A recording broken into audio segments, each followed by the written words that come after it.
So today tunaongea kuhusu very random things. Na leo tutaanza na nudes. Si muna to unite bana.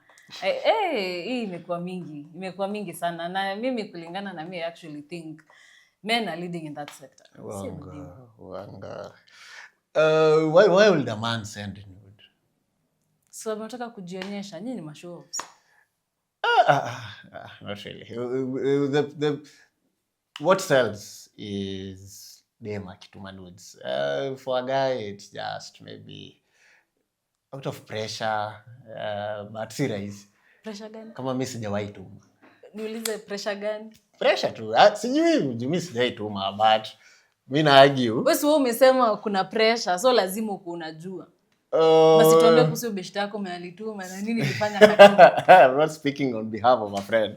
But tumeona Baha juzi ametoa video yenye ina trend sai, kila mtu is speaking about it. And for him you can totally tell it's because of mambo ya do. Ndio inamtuma afanye kitu kama hiyo. But just randomly, do you ask for nudes? No. But guys do. So nyinyi ndo the biggest consumers? Yes, I can say that. But pia nyinyi mnatuma. Siku hizi mnashindana na wanawake? Not really. Siku hizi nyinyi na madem mnashindana. Hujaituma? Mimi sijaituma. Nisaidie simu yako. Hapana, tubadilishani simu. Basi inamaanisha nini?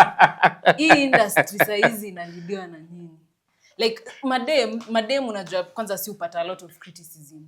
Nyinyi mnakwanga mmepewa liwi ya kufanya Kenya mnajisikia kufanya. Leo ukisikia kutuma nudes utatuma. Leo ukisikia kufanya anything you feel like doing. Like the system is highly patriarchal. Like hatuwezi compare with how women are treated.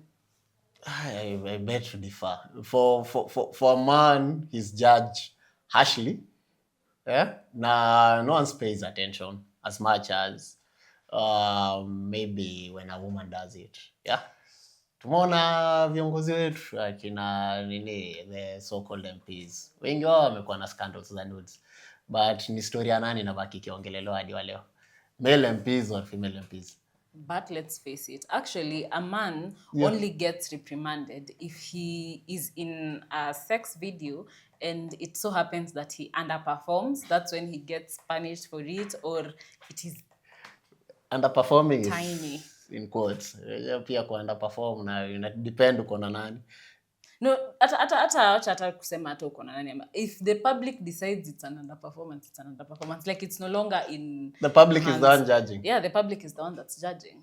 So for this situation, naona inaeleweka like madem wakiingia kwa hii industry. Mara mingi by the way, like there's a study that shows that 8 in 10 women currently, 8 in 10 black women right now are unable to meet the cost of living. Do you know how much 8 in 10 is? 8 in 10 is very high. So Kenya imefanya se waingie kwa hii industry sana ni economically. Yeah, ni economically, but wanaume for mimi sielewi. Kwa sababu nyinyi mmepewa system yenu. Nyinyi umeishi kwa hii system lakini you're still getting into ninis. Unataka kusema system ina favor maboy kushinda madem? Uongo. Hii system ni patriarchal. Uongo. Hii system ina favor vibaya sana. Ndio maana juzi hadi wa leo rates za femicide iko juu.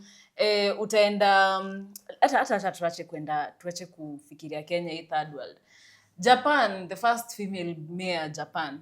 Juzi the public imeenda crazy kwa sababu wanataka maternity leave. Wako like mbona unachukua maternity leave? So ungechukua before after you got this seat. But unajua ni kesi zetu. That's society. That's the first female mayor. So inamaanisha systems have not been built for women. Kesi zetu ni mingi, ni venye watu announce.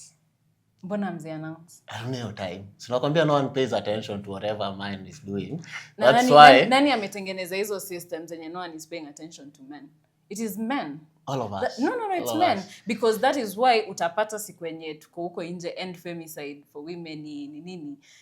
Uko like we all show up. Saizi enda show up placard. I was sodomized. Let us go out and march for this cause. It's a good cause, but how many men will show up? For a lady, they can easily bounce back. So scared, they can easily bounce back. Unlike a guy. Yeah. When you unafikiria rape and sexual assault does not, it affects us psychologically. But we have to Imagine how kinda it affects men. compartmentalize. Imagine how it affects men. Because for us, we are structured to be kinda strong.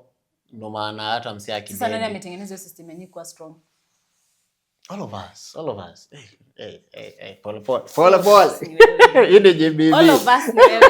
Hakuna Hii ni mtu GBV. utatuambia all of us. Hakuna kitu all of us. Sisi wa. Ni nyinyi. The system is built for men, and that is why we have this problem. So this is what is going to happen, Benito. Men are going to stand up for themselves and go out and march. Women are also going to do the same. Mwache kutuwekea badeni ya kunini, ya kwenda huko kufanya hizi mashinanigans zenu. Anywho, let us have this discussion. Let us know. Is it because our moral standards are, down in the gutter? Ama shit is getting real and the economy cannot allow us to actually fend for ourselves in the right way. Or we just love nudes. Or we just love nudes. Maybe just love nudes. Tunapenda hii kitu tu tumeamua. Yeah.